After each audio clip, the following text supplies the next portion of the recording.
ከደመናዎች በላይ ኦክስጅን በሚያልቅበትና ሰማዩ ወደ ጥቁርነት በሚቀየርበት የከፍታ ጫፍ ላይ አንድ አስፈሪ ጸጥታ አለ። ይህ ጸጥታ ግን የሰላም አይደለም፣ የሞት ዝግጅት እንጂ። ንስሮች እንኳን ለመብረር በሚፈሩበት በዚህ የሰማይ ጣሪያ ላይ የሰው ልጅ የፈጠራቸው ሁለት የብረት አውሬዎች ይንሸራሸራሉ። አይታዩም፣ አይሰሙም፣ ነገር ግን አሉ። ልክ እንደ ሌሊት መንፈስ በራዳር ስክሪን ላይ ብልጭ ድርግም እያሉ የዓለምን ኃይል ሚዛን ለመቀየር የሚጠባበቁ የቴክኖሎጂ ጭራቆች። ዛሬ የምንመለከተው የሁለት ኃያላን ሀገራትን የክብርና የሞት ሽረት ፍልሚያ ነው። የምዕራቡ ዓለም የቴክኖሎጂ ቁንጮ የሆነው የአሜሪካው ኤፍ-22 ራፕተር ከምስራቁ ዓለም የአየር ላይ ጂምናስቲክ ባለሙያው ከሩሲያው ኤስዩ-57 ፌለን ጋር። ይህ ፍልሚያ በምድር ላይ እንደሚደረግ የቦክስ ግጥሚያ አይደለም። እዚህ ዳኛ የለም፣ እረፍት የለም፣ ሁለተኛ ዕድል የለም። የመጀመሪያው ስህተት የመጨረሻ እስትንፋስ ነው። ከሩቅ ሲያዩት ሞኝ ይመስላል፣ ሲቀርቡት ግን እሳት ይተፋል እንደሚባለው እነዚህ አውሮፕላኖች በውበት የተሸፈኑ ገዳዮች ናቸው። አንደኛው እንደ መንፈስ ተደብቆ መውጋትን ያምናል፣ ሌላኛው እንደ አውሎ ንፋስ እየተገለባበጠ ጠላትን ማዞር ይመርጣል። ማነው የሰማይ ንጉሥ? ቴክኖሎጂ ወይስ ፍጥነት? ስውርነት ወይስ ቅልጥፍና? የንስሮ አይን ወይስ የድቡ ጉልበት? ታሪኩን ለመረዳት ወደ ሁለቱ ተቀናቃኝ ፍልስፍናዎች ንግባ። አሜሪካና ሩሲያ የአየር ላይ ጦርነትን የሚረዱበት መንገድ የተለያየ ነው። አሜሪካ የማይበላሽ እውነት ብላ የምታምነው አንድ ነገር አለ። ፈርስት ሉክ፣ ፈርስት ሹት፣ ፈርስት ኪል። ቀድሞ ማየት፣ ቀድሞ መተኮስ፣ ቀድሞ መግደል። ለዚህ እምነቷ ማረጋገጫ የሰራችው አውሮፕላን ኤፍ-22 ራፕተር ይባላል። የአውሮፕላን ሳይንስና ኢንጂነሪንግ ተጋብተው የወለዱት ታምር ነው። ኤፍ-22 ራፕተር ሲሰራ የተሰጠው ተልዕኮ አንድና አንድ ብቻ ነው፣ የአየር ላይ የበላይነት። የአውሮፕላን በራዳር አይታይም። ቅርጹ የተቀባው ልዩ ቀለምና የሞተሩ አቀማመጥ የራዳር ሞገዶችን ሰብረው ወይም ውጠው እንዲቀሩ ተደርጎ የተሰራ ነው። በጠላት ራዳር ላይ ኤፍ-22 ሲታይ መጠኑ ከንብ ወይም ከአንዲት ትንሽ የእብነበረድ ድንጋይ አይበልጥም። አስቡት፣ አንድ ግዙፍ የጦር ጀት በድምፅ ፍጥነት 2 እጥፍ እየበረረ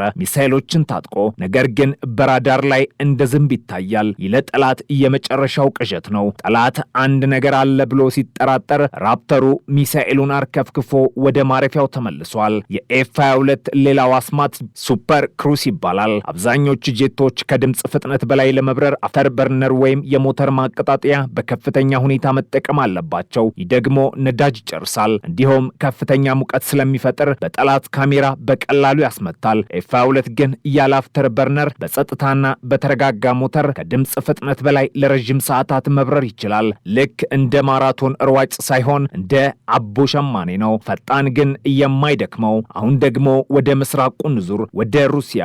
ሩሲያውያን ጦርነትን የሚያዩት በሌላ መነጽር ነው። ጠላት ተደብቆ ቢመጣ እንኳን ፊት ለፊት ከተገናኘን ልበላው ይገባል የሚል የጎዳና ላይ ጠብ ፍልስፍና አላቸው። ለዚህም ነው ኤስዩ-57 ፌለኔት የተባለውን የአየር ላይ አውሬ የፈጠሩት። አሜሪካውያኑ ለአውሮፕላኑ ስም ሲያወጡለት ፌሎን ወይም ወንጀለኛው ያሉት በምክንያት ነው። ምክንያቱም በአየር ላይ የሚሰራው ነገር ከፊዚክስ ሕግ ጋር የሚጣረስ ወንጀል ስለሚመስል። ኤስዩ-57 የሩሲያ የመጀመሪያው ስቴልዝ አውሮፕላን ቢሆንም ዋና ጥንካሬው ግን መደበቁ ላይ አይደለም። ጥንካሬው ማኒቨራቢሊቲ ወይም ቅልጥፍናው ላይ ነው። የዚህ አውሮፕላን ሞተሮች ወደ ላይ፣ ወደ ታችና ወደ ጎን መንቀሳቀስ ይችላሉ። ይህ ምን ማለት ነው? አውሮፕላኑ እየበረረ በድንገት አፍንጫውን ወደ ኋላ ማዞር ይችላል። በአየር ላይ መቆም ይችላል። እንደ እባብ መጠምዘዝ ይችላል። አንድ ኤስዩ-57 ፓይለት በአየር ላይ የሚያሳየው እንቅስቃሴ ከሞት ጋር የሚደንስ ይመስላል። አሜሪካው ኤፍ-22 እንደ ስናይፐር ወይም ርቀት ጠባቂ ተኳሽ ሲሆን ሩሲያዊው ኤስዩ-57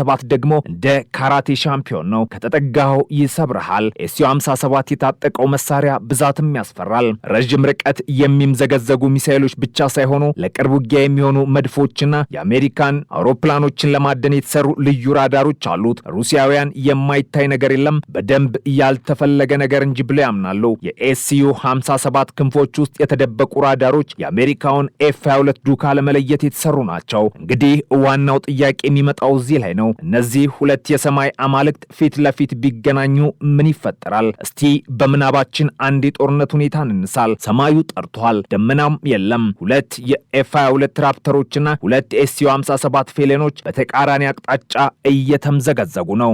ርቀታቸው ገና 200 ኪሎ ሜትር ነው። በዚህ ርቀት ላይ ጨዋታው የቴክኖሎጂ ነው። የአሜሪካው ኤፍ-22 ኮምፒውተር መረጃዎችን እያቦካ ፓይሌቱ ምንም ማድረግ አይጠበቅበትም። አውሮፕላኑ ራሱ ጠላት ጠላት በ200 ኪሎ ሜትር ርቀት ላይ አለ፣ ቁጥራቸው 2 ነው፣ ፍጥነታቸው ይህን ያህል ነው ብሎ ይነግረዋል። የሩሲያው SU-57 ግን አሜሪካዊውን ለማየት እየታገለ ነው።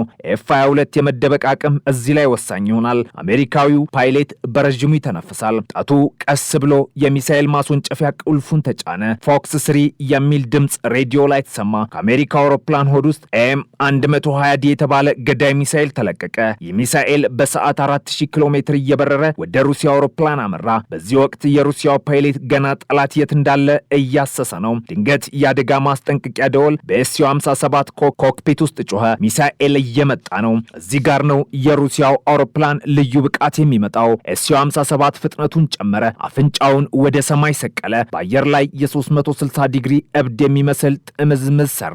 የአሜሪካው ሚሳኤል ኢላማውን አጣ። ውሃ ሲወስድ እያሳሳቀ ነው እንደሚባለው ሩሲያዊ ፓይሌት ከሞት አፍ በጠጉር ስፋት ተረፈ። አሁን ጨዋታው ይቀየራል። ርቀቱ ጠበበ። አሁን ቴክኖሎጂ ሳይሆን ጉልበትና ችሎታ ይወስናል። አውሮፕላኖቹ ተቀራረቡ።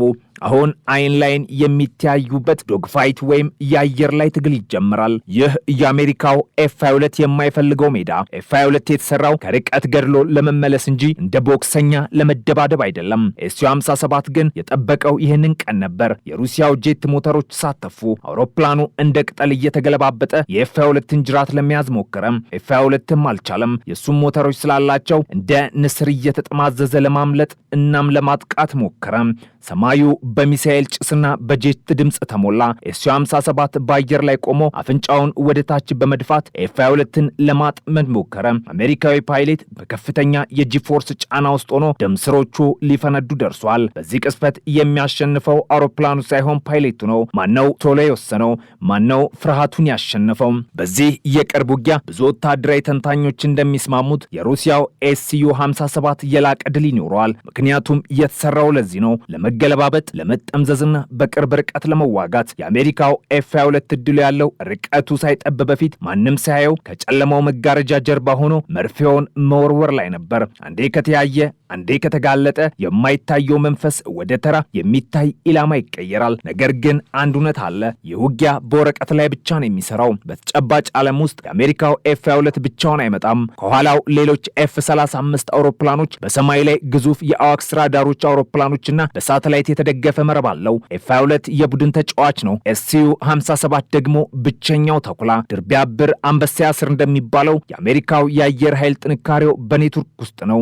ሩሲያ SU-57 ምንም ያህል ጉልበተኛና ቀልጣፋ ቢሆን ከአንድ አቅጣጫ ሲያመልጥ ከሌላ አቅጣጫ በሚመጣ መረጃ ሊጠለፍ ይችላል። ሌላው ወሳኝ ነጥብ ብዛት ነው። አሜሪካ ወደ 180 የሚጠጉ F-22 አውሮፕላኖች አሏት። ሩሲያ ግን ገና በጣት የሚቆጠሩ SU-57 ነው ያላት። ይህ ምን ማለት ነው? በጦር ሜዳ ላይ ጥራት ወሳኝ ቢሆንም ብዛት ደግሞ የራሱ የሆነ ጥራት አለው።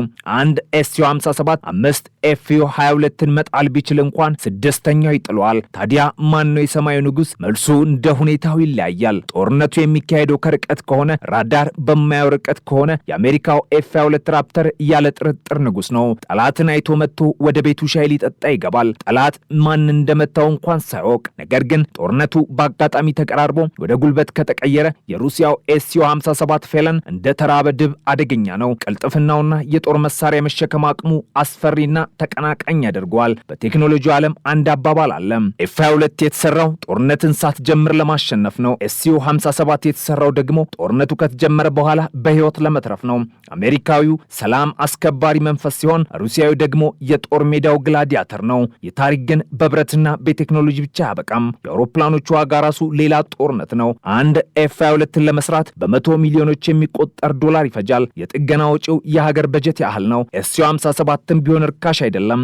እነዚህ አውሮፕላኖች ሲጋጩ የሚቃጠለው የብረት ቁራጭ ብቻ ሳይሆን የህዝብ ሀብት፣ የሳይንቲስቶች ልፋትና የሀገር ክብር ነው። በመጨረሻም ዓለም እነዚህን ሁለት አውሬዎች ፊት ለፊት ሲፋጠጡ ማየት አትፈልግም። ምክንያቱም እነዚህ አውሮፕላኖች ወደ ሰማይ ሲወጡ ሰላም ወደ ምድር ይወርዳል ማለት ዘበት ነው። የF-22 ድምፅ አልባ ጉዞና የSU-57 አስፈሪ ጮህ ሲገናኙ የሚፈጠረው ነገር ቶፕ ገን ፊልም ላይ እንደምናየው መዝናኛ አይሆንም። የእሳት ዝናብ፣ የብረት ውርጅብኝና የሞት ጥላ እንጂ። እኛ ግን እዚህ መሬት ላይ ሆነን ቀና ብለን ወደ ሰማይ ስንመለከት አንድ ነገር እንማራለን። የሰው ልጅ ጥበብ ምን ያህል እንደረቀቀና በዛው ልክ ደግሞ እርስ በርስ ለመተላለቅ ምን ያህል እንደተዘጋጀ። የF-22 ስውር ውበት ወይም የSU-57 ግልፍተኛ ጉልበት ምርጫው እየናንተ ነው።